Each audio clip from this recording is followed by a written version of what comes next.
shkollën Gjeladin Rekaliu, këtu në komunën e Podujevës, ku po zhvillohet procesi I votimet. Drejtori I kësaj shkolle dhe menaxheri I qendrës, Agim Hamza, ka thënë për kallëzi.com se fluksi qytetarëve me të drejtë vote ka qenë ulët në krahasim me zgjedhjet e kaluara.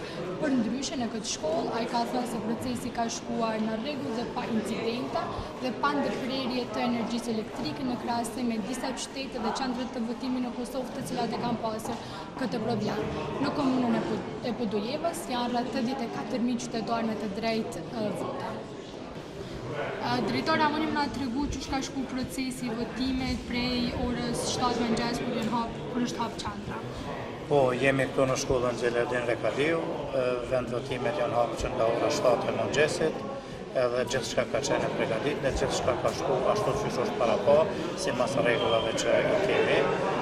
Deri tash nuk kemi ndonjë ekses diçka me veçu, por vlen me thënë se numri I votuesve deri tash është më I vogël se herën e kaluar në zgjedhjet e kaluara, presim tash tutje ndoshta do të ndryshojë diçka, do të rritet numri I votuesve. Cilat kanë qenë është ankesat e qytetarëve ose ka pas ndonjë lloj raportimi diçka votuesit në këtë qendër? Po, ankesë e theksume ka qenë që nuk janë leju të votojnë njerëzit që kanë pas nevojë me I asistu, pa dëshmi prej mjekut. Kjo ka qenë një ndër ankesat kryesore që I kanë paraqitur qytetarët. Kemi kontaktu kyçyzën dhe na ka urdhëruar që nuk mundun me votu pa pas përshkrim prej mjekut, edhe ashtu kanë vepruar komisionerët, kryetarët e komisionit.